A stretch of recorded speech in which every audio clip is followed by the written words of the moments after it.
아멘. 오늘 하나님께서 우리에게 주시는 말씀 구약성경 올 테스트먼트 민수기 내용입니다. 민수기 13장 25절부터 33절 말씀입니다. 한 절씩 교독하겠습니다. 제가 먼저 읽고 여러분 뒤따라서 교독해 주시면 감사하겠습니다.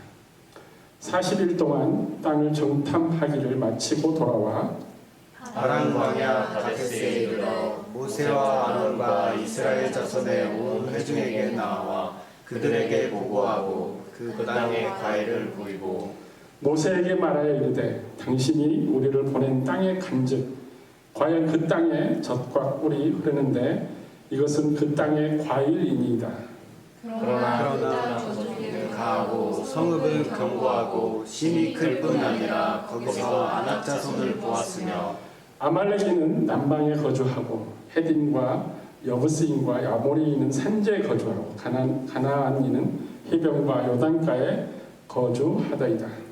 갈렙이 모세 앞에서 백성을 조용하게 하고 이르되 우리가 곧 올라가서 그 땅을 취하자 능히 이기리라 하나 그와 함께 올라갔던 사람들은 이르되 우리는 능히 올라가서 그 백성을 치지 못하리라. 그들은 우리보다 강하니라 하고 이스라엘 자손 앞에서 그 정탐한 땅을 악평하여 이르되 우리가 두루 다니며 정탐한 땅은 그 거주민을 삼키는 땅이요 거기서 온 모든 백성은 신장이 장대한 자들이며 함께 읽겠습니다. 거기서 네필림 후손인 아낙 자손의 거인들을 보았나니 우리는 스스로 보기에도 메뚜기 같으니 그들이 보기에도 그와 같았을 것이니라. 아멘. 반갑습니다. 오늘 본문을 통해서 우리가 얻어야 할 진리는 우리가 구원을 얻기 위해서 only one way, 믿음, 예수 그리스도를 믿는 믿음, 그 믿음이 무엇이며 본체가 무엇이며 그리고 우리가 우리 생활 가운데 적용하고 싶은 그 믿음이 죽어져가는 믿음이 아니라 실제로 날마다 새롭게 숨을 쉬고 새롭게 내 삶 가운데 적용이 되어서 날마다 디벨롭되고 그로잉되는 그런 생명력 있는 믿음, 어떻게 자라나고 성장하는 일을 내가 스스로 깨닫는 것입니다. 그게 오늘의 핵심 포인트입니다. 그래서 우리가 살아가는 현실을 바라보는 우리의 눈, 실제로 보이는 현상은 우리가 눈으로 보지만 그 현상으로 보이는 그 눈을 판단하고 내가 그것을 내가 어떻게 받아들이냐는 내 마음의 눈에 달려 있습니다. 그 생명의 믿음을 장착하여 이 믿음의 눈을 따라 하나님께서 예수님을 통해서 언약해 주신 새로운 기쁨, 구원의 기쁨, 그리고 열매가 풍성한 그런 구원받은 자의 삶을 누리는 것이 우리가 믿고 예수님을 따르는 근본적인 이유입니다. 그래서 믿음의 눈이라는 게 무엇인지를 오늘 한번 스스로 생각해 봤으면 좋겠습니다. 어떤 일을 몰두한 나머지 그 일을 시작하게 된 취지, 내가 왜 이런 일을 시작했지라는 취지를 잃어버렸을 때 또는 어떤 일이 일어나는 원인을 찾지 못하고 있을 때 우리는 이렇게 말합니다. 나무만 보지 말고 숲 전체를 보면 답이 보인다 라고 이야기합니다. 즉 어떠한 상황을 판단하거나 선택적 상황에 놓여 있을 때 바로 앞에 놓인 그 상황뿐만 아니라 지난날에 과거에 그리고 내가 지나온 그 길을 돌아보고 그 길을 바탕으로 현재를 보고 앞으로 내가 걸어가야 될 목적을 해서 가야 될 방향들까지 다 종합적으로 판단해서 통합한 그런 지혜로운 결단, 이것이 우리가 해야 될 선택이기 때문입니다. 오늘 말씀 가운데 한번 이스라엘 상황이 어떤지를 한번 판단해 보겠습니다. 오늘 가나안 땅을 정탐하고 그리고 돌아온 후부터 40일 지나온 돌아온 후부터 오늘의 본문은 시작됩니다. 그렇지만 이스라엘의 상황은 그렇지 않습니다. 처음 다시 돌아가면 이스라엘이 어디에 있었냐면 이집트에 있었어요. 이집트에 무엇으로 있었냐면 노예로 있었어요.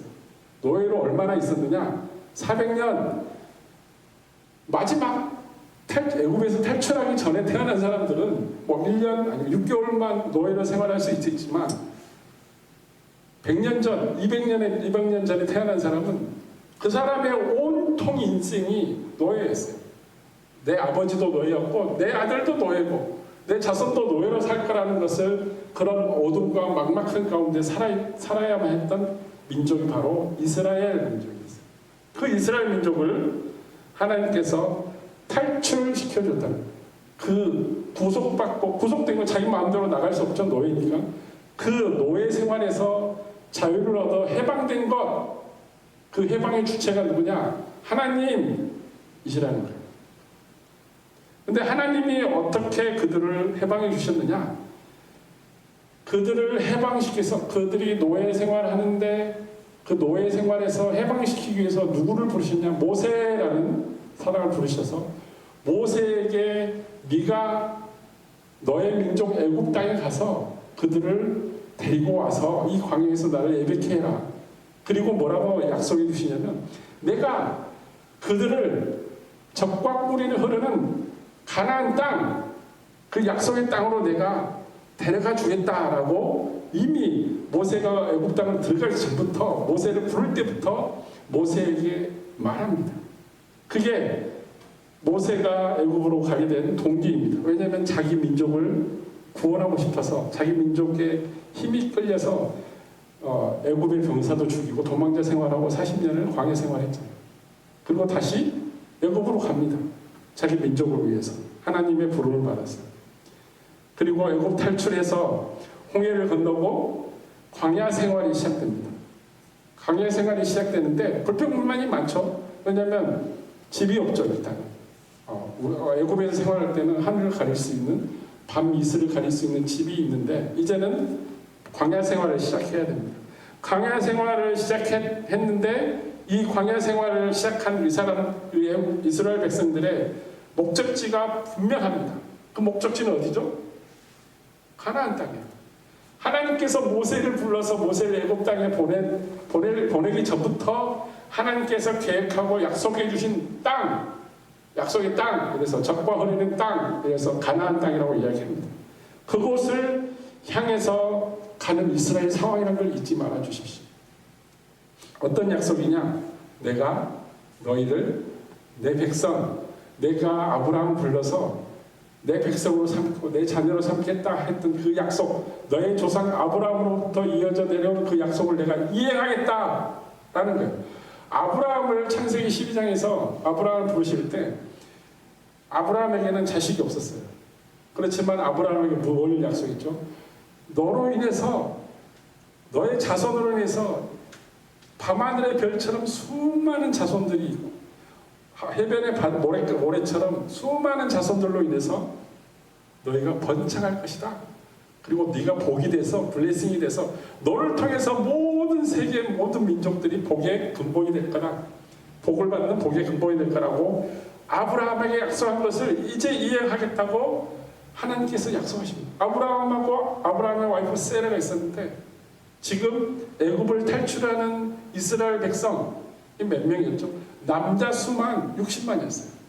남자 수만 60만이면 가족을 따지면 200만 명이 넘는다고 봅니다. 200만 명이 넘는 민족 한 커플 아담과 세라였는데 지금 200만이 넘는 그 인원이 지금 어디로 가야 되냐? 200만 명이 넘는 이 인원들이 살 곳을 향해서 갑니다.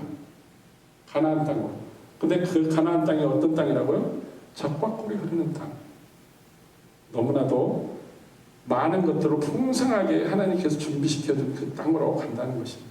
그리고 이제 그 광야 생활의 마지막이 될 수도 있는 그 시점에 바란 광야 가데스 바네아라는 그 지점에 이르러서 가나안 땅이 어떤 곳인지를 한번 너희들이 보고 와라. 그리고 여호와께서 모세를 통해서 정탐꾼을 보내라고 말씀하십니다. 그래서 모세가 12명을 뽑습니다. 12명을 어떻게 뽑느냐?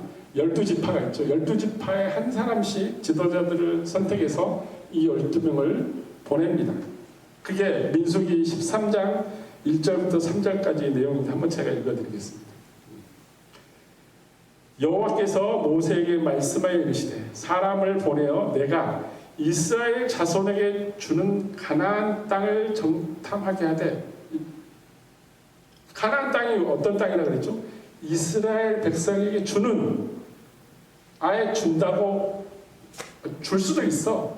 너네들이 잘하면 내가 줄 거야가 아니라 이스라엘 백성에게 주는 땅이라고 이미 약속해 주신, 주는 땅을 정탐하되 그들의 조상의 가문 각 지파 중에 지휘관된 한 사람씩 보내라.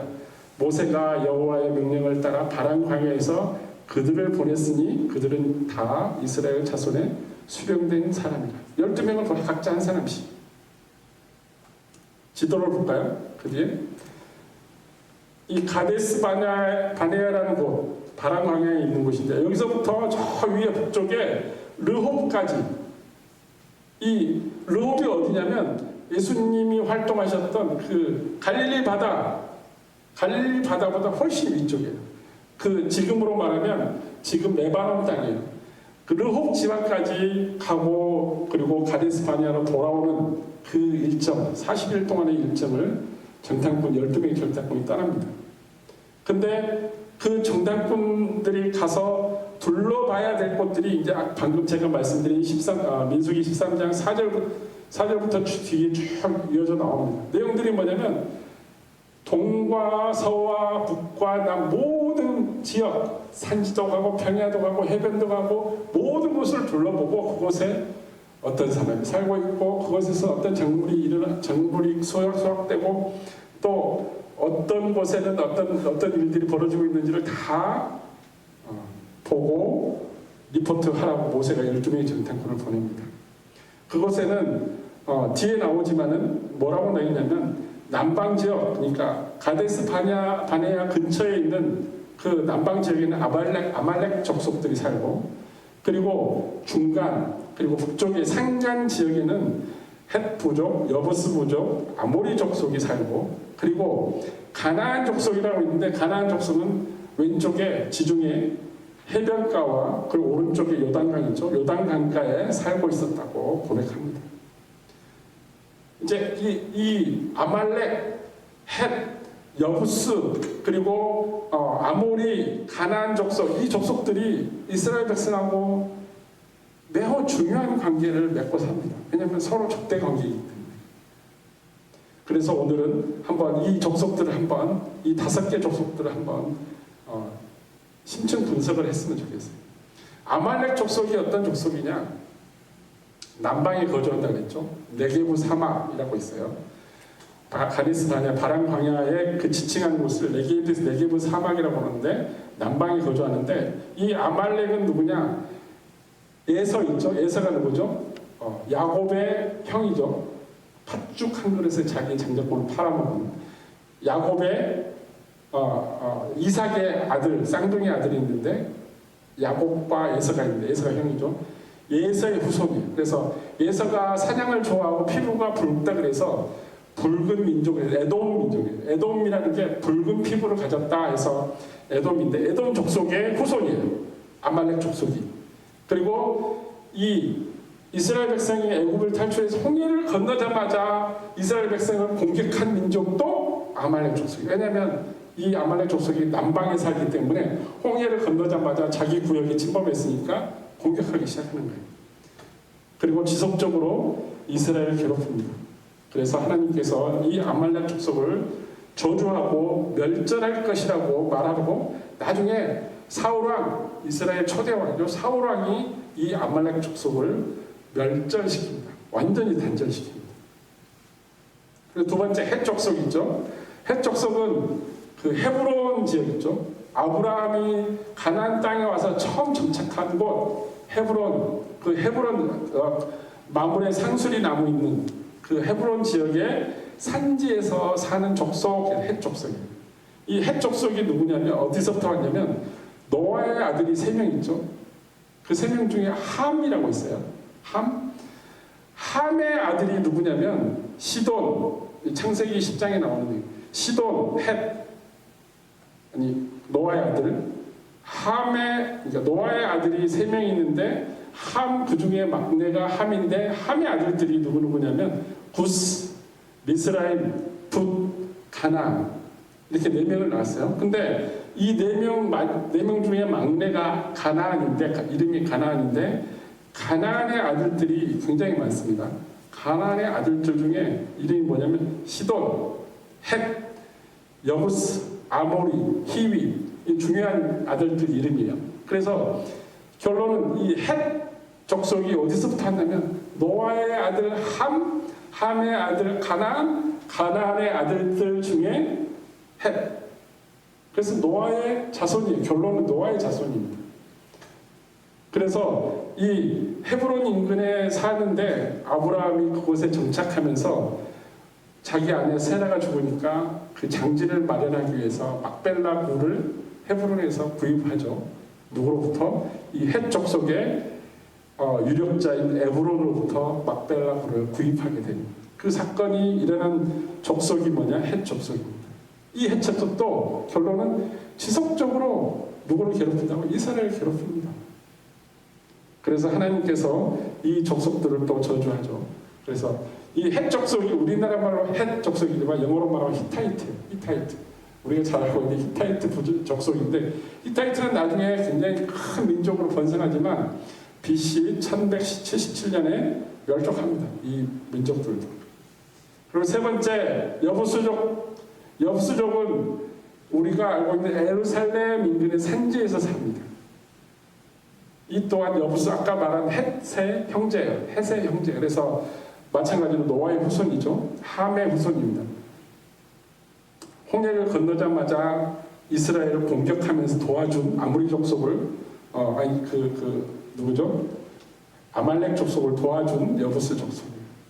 그렇지만 이 여부스 족속이 멸절되는데 누구에 의해서 멸절되냐면 다윗 왕, 사울 왕 다음에 왕으로 등극한 사울 왕의 다윗 왕에게 멸절당합니다.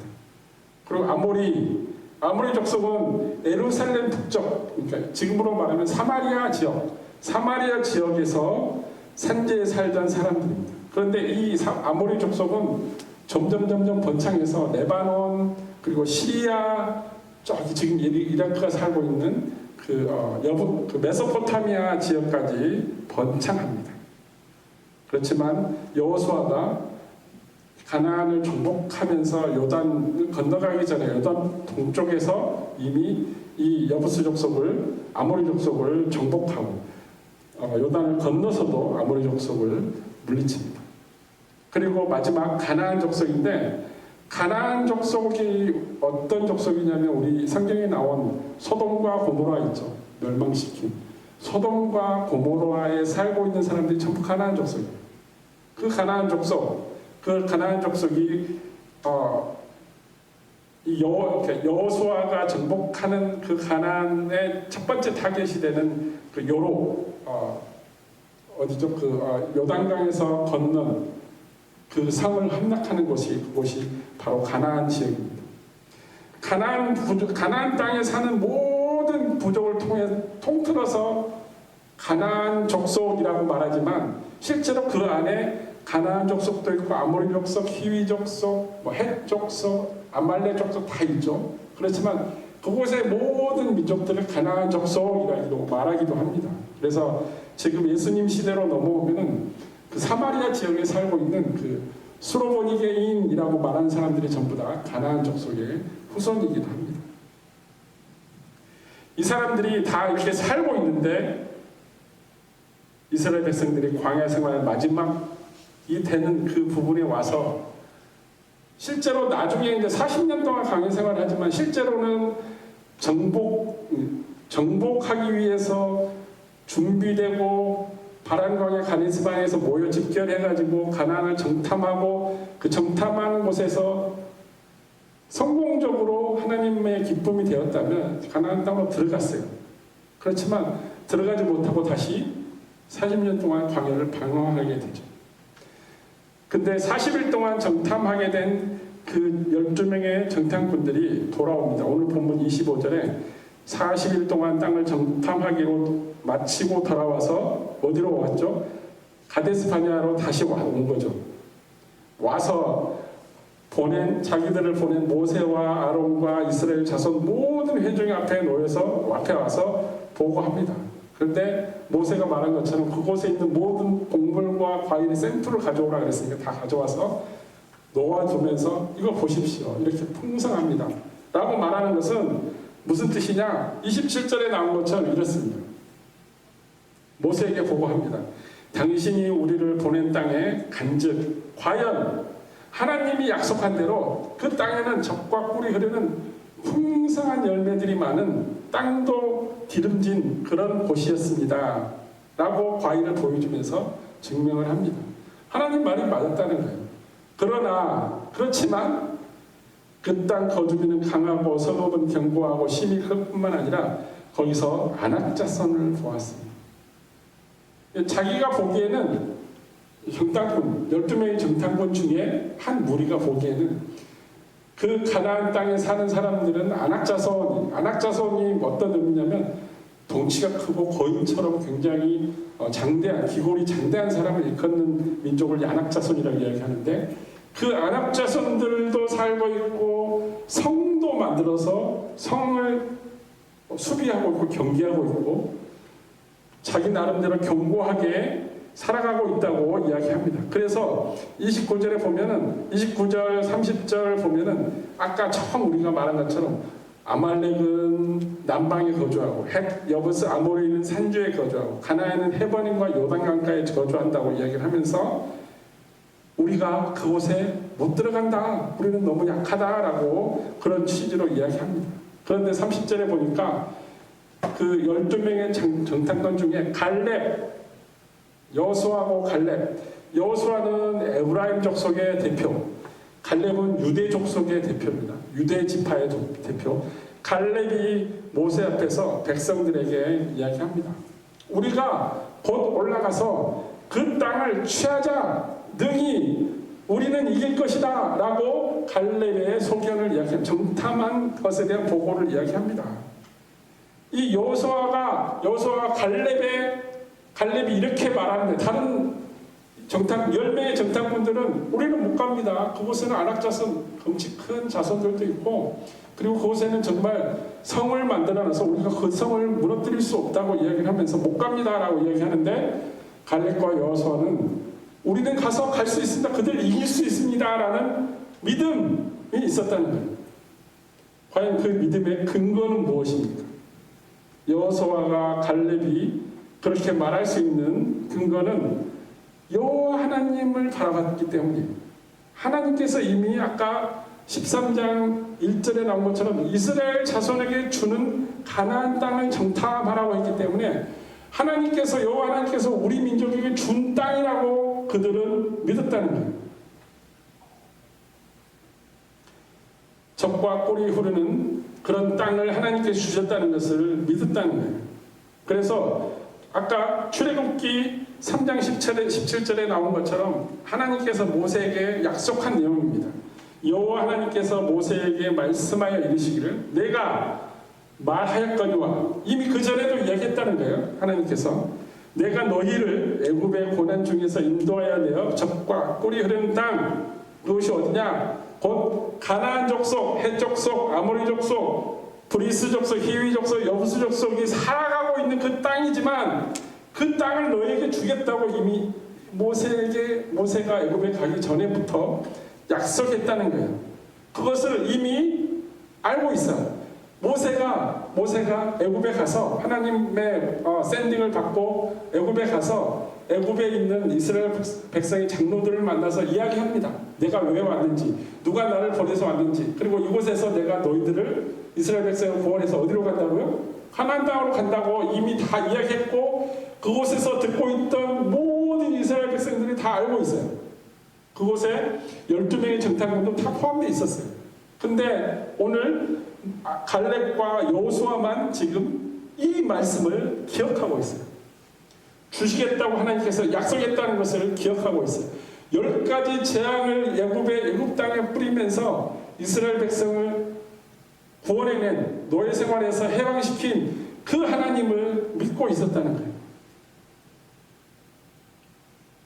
그리고 오늘 말씀 뒤편에 나오는 14장 민수기 14장 7절 9절에는 이렇게 이야기합니다. 여호수아와 갈렙이 이스라엘 자손의 온 회중에 말하여 이르되 우리가 두루 다니며 정탐한 땅은 심히 아름다운 땅이라. 이미 다른 10명의 정탐꾼도 동의한 바죠. 젖과 꿀이 흐르는 땅입니다 라고 이야기합니다. 그런데 여기서부터 그 10명의 정탐꾼과 다른 의견, 다른 보고를 합니다. 여호와께서 우리를 기뻐하시면, 조건이죠, 우리를 그 땅으로 인도하여 들이시고, 누가요? 우리가 가는 게 아니라 여호와 하나님께서 데리고 들어간다는 거예요. 그 땅을 우리에게 주시리라. 우리가 차지하는 게 아니라 하나님께서 약속하셨기 때문에 하나님께서 우리에게 그걸 가질 수 있도록 우리에게 선물로 주시겠다는 거예요. 우리가 뭘 잘해서, 우리가 특별해서 우리의 노력으로 전쟁에서 다 이겨서가 아니라 하나님께서 주신다고 여호수아와 갈렙은 증거하고 있습니다. 이는 과연 젖과 꿀이 흐르는 땅이라. 다만 여호와를 거역하지 말라. 10명의 정탐꾼처럼 그런 믿음 없는 말을 하지 말라. 또 그 땅 백성들을 두려워하지 말라. 그들은 우리의 먹이라. 그들의 보호자는 그들에게서 떠났고 우리의 보호자인 여호와 하나님은 우리와 함께 하신다는 것을 믿으라 라고 여호수아와 갈렙이 백성들에게 이야기합니다. 그들을 두려워할 필요가 없다고 이야기한다는 것입니다. 자, 지금까지 보니까 12명의 정탐꾼이 두 갈래로 나눠지죠. 10명의 정탐꾼, 2명의 정탐꾼. 근데 10명의 정탐꾼과 2명의 정탐꾼의 차이점은 무엇입니까? 이들이 이렇게 다르게 판단하고 다르게 모세와 아론과 이스라엘 백성들에게 보고하는 내용들이 왜 이렇게 달라졌을까요? 똑같이 행동하고 똑같이 보고 똑같이 40일을 정탐하고 왔는데 왜 이 두 부류가 서로 다른 이야기를 할까요? 10명과 2명의 판단 기준, 그들이 보고 온 것이 그 마음속에는 무엇이 있었길래 이렇게 다른 판단을 하게 되는 걸까요? 분명히 이 모든 12명의 정탐꾼들이 하나님이 주신 땅, 젖과 꿀이 흐르는 땅이라는 것까지 동일하게 고백을 했어요. 근데 그 땅을 우리가 들어가느냐 마느냐는 달라진다는 거예요. 이들은 누구에게 보냄을 받았으며 무엇을 바라보면서 정탐을 했느냐는 것입니다.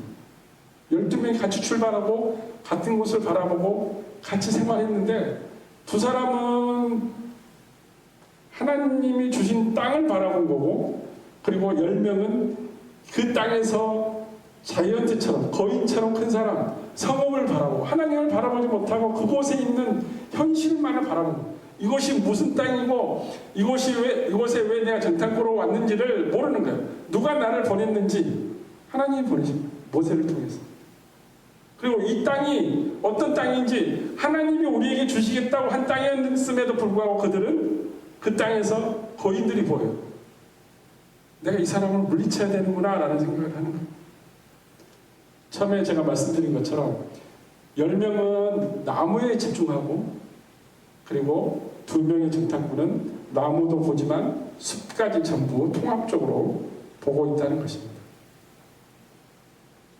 그리고 31절 오늘 본 말씀 보니까 그와 함께 올라갔던 사람들은 이르되 우리는 능히 올라가서 그 백성들을 치지 못하리라. 포기하는 거예요. 처음부터. 그들은 우리보다 강하다고 자기들이 판단하는 거예요. 이스라엘 자손 앞에서 그 정탐한 땅을 평하여 이르되 우리가 두루 다니며 정탐한 땅은 그 거주민들을 삼키는 땅이요 거기서 본 모든 백성들은 신장이 장대한 자들이며 키가 크다는 거죠. 거기서 네피림 후손은 아낙 자손의 거인들을 보았으니 우리는 스스로 보기에도, 내가 나를 보기에도 메뚜기 같다는 거예요. 또 그들이 보기에도 우리가 메뚜기 같았을 거라는 거예요. 포기를 하는 거예요.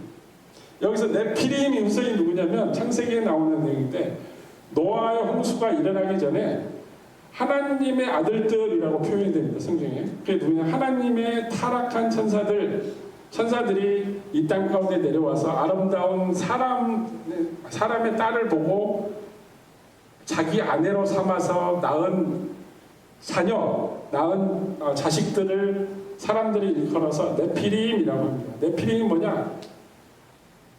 일반 사람들보다, 그러니까 지구에 살고 있는 지구에 살았던 사람들보다 하나님의 타락한 천사들이 와서, 왜냐하면 천사들은 우리가 생각하는 것보다, 우리가 생각하는 것처럼 큐피트 화살을 날리는 조그만 천사, 날개 달린 천사가 아니라 원래 성경에 나오는 천사들은 사람의 3배 내지 4배 정도 큰 그런 체구를 가지고 있습니다. 천사들은.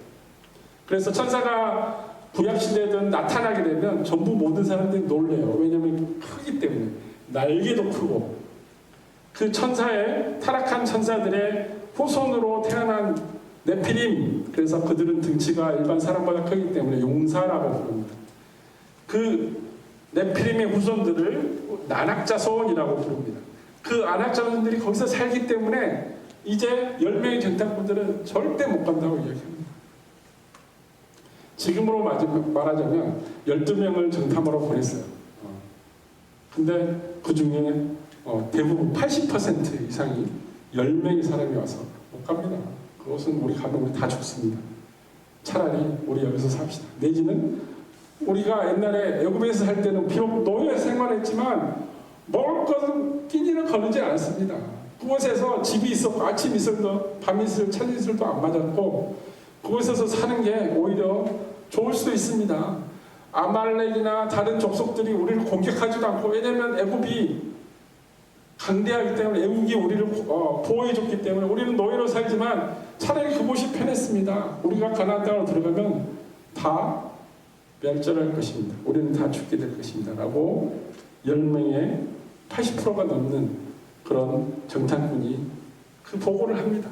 그러니까 지금으로 말하면 민주주의식으로 8대2니까 80%가 넘으니까 가지 말자, 다시 돌아가자, 이렇게 했을 수도 있어요.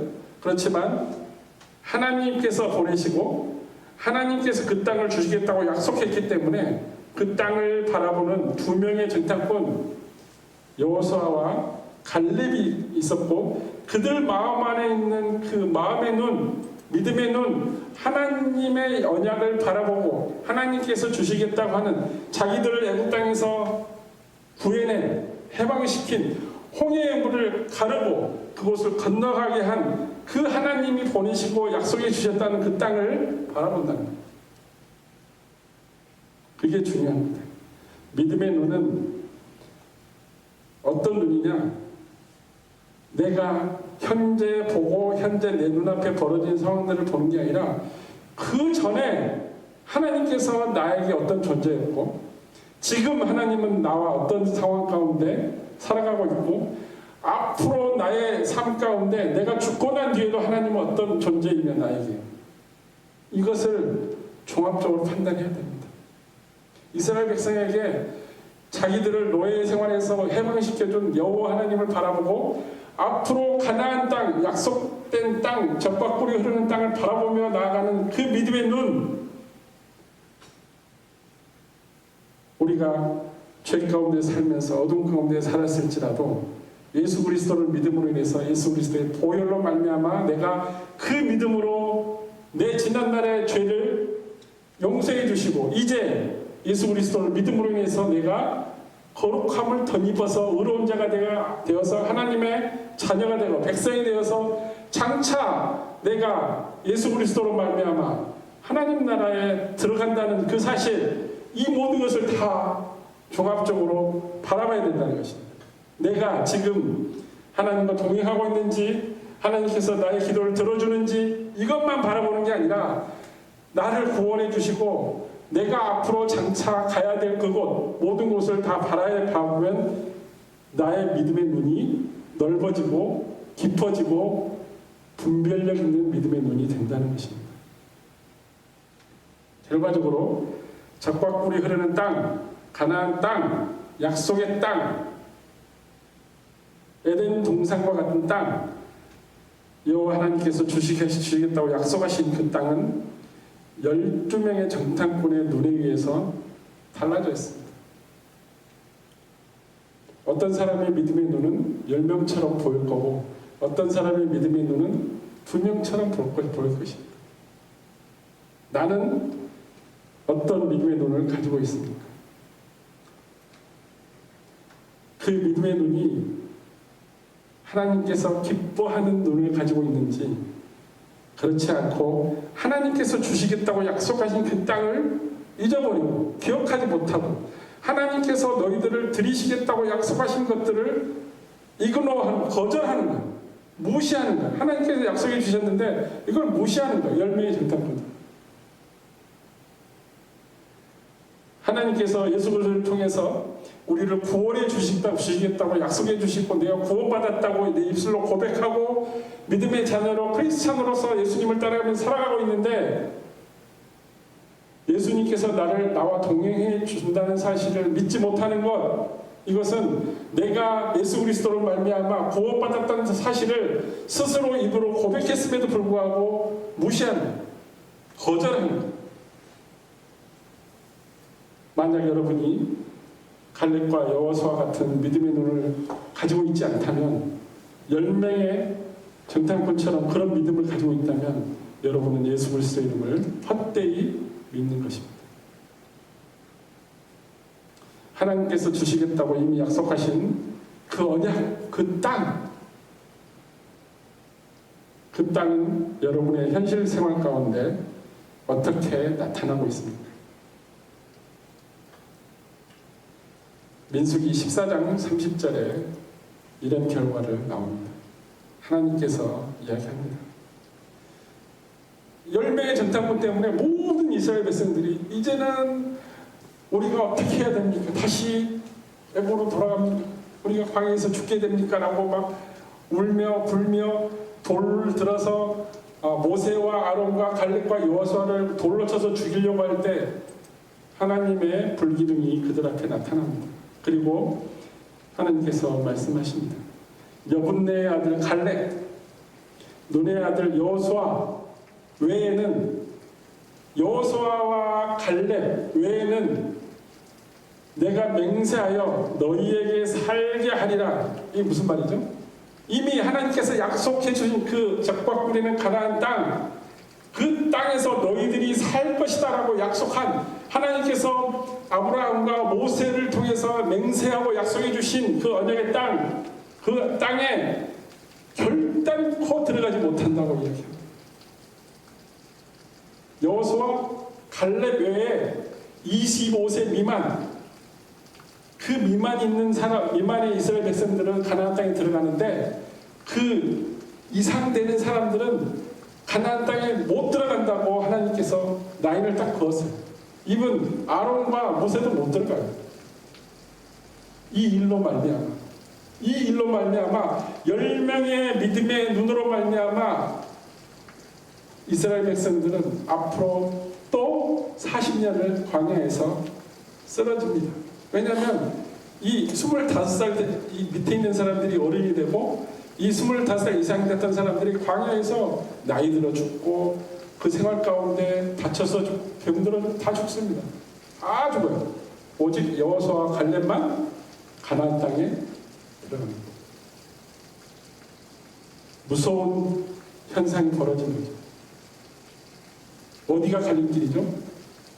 12명의 정탐꾼 중에 10명의 정탐꾼의 눈, 10명이 가지고 있었던 그 믿음의 눈, 갈렙과 여호수아가 가지고 있던 그 믿음의 눈, 그 차이입니다.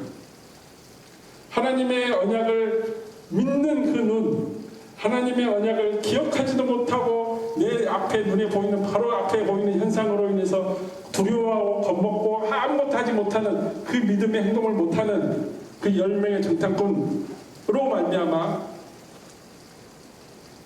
이런 비참한 결과를 만들어냈습니다.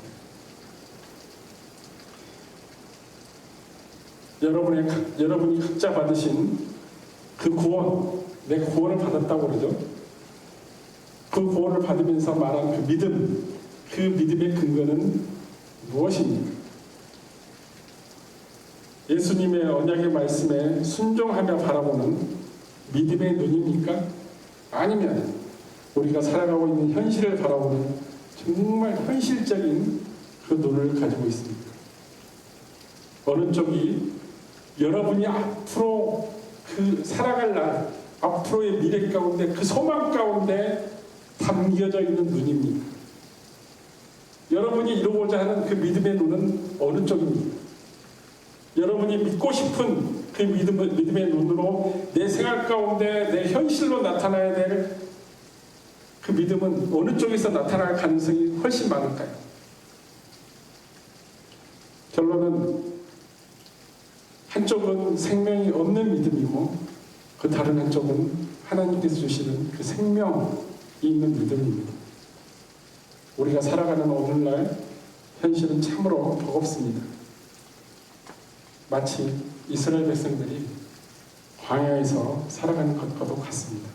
얼마 전까지만 해도 노예 생활하면서 해방돼서 너무너무 기뻐하고 홍해를 건너면서 하나님을 찬양하고 자유를 느꼈는데 돌아서서 불평하고 하나님을 향해서 삿대질하고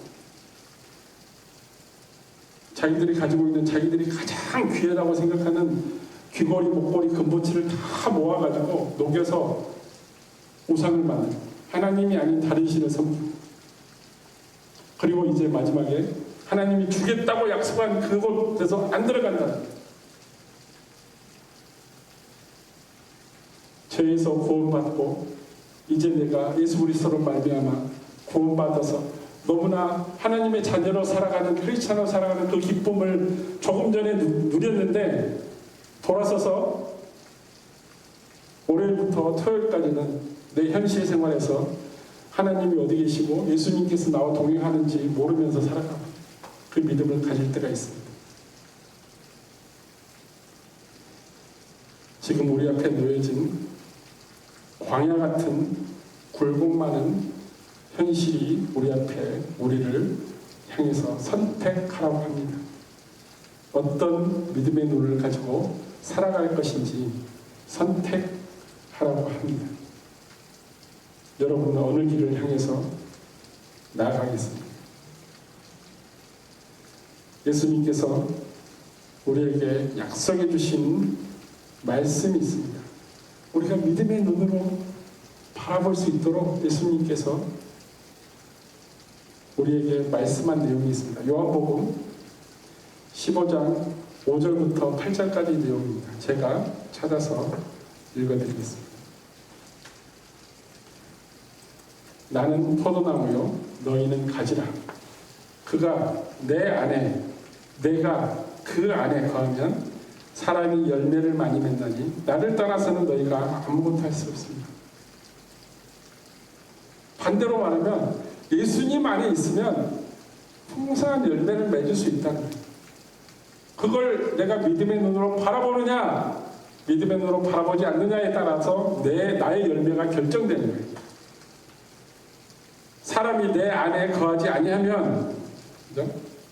예수님을 떠나면 포도나무의 가지처럼 포도나무에서 잘려져 나온 포도나무에서 잘려져 나온 마르게 되는 그 포도나무 가지는 사람들이 걷어다가 뗄감으로 쓸 수밖에 없어요. 너희는 내 안에 거하고 내 말이 너희 안에 거하면 무엇이든지 원하는 대로 구하라. 그리하면 이루리라. 누가 이루어요? 예수님께서 우리를 대신해서 이루어준다고 말씀하십니다. 내가 이루는 게 아닙니다. 내가 가지이기 때문에 가지에서 열매가 맺기 때문에 내가 그 열매를 받아들고 열매를 맺지만은 어디서부터 영향분이 온다고요? 포도나무로부터 오는 겁니다. 내가 예수님 포도나무 대신 예수님에게 붙어있기 때문에 내가 떨어지면 어디로 가요? 불구덩이로 들어가는 거예요. 타버리는 거예요.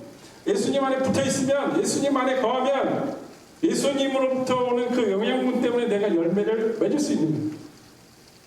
이게 우리가 가지고 있어야 될 믿음의 눈입니다. 지금 현재 절망과 같은 광야 같은 현실을 바라보면 그 믿음의 눈은 절대 생기지 않습니다.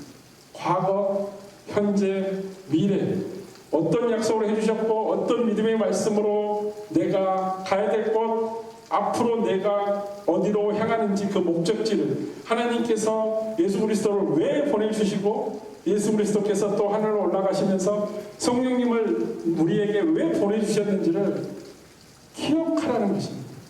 그 기억은 우리의 믿음의 눈 안에 있습니다.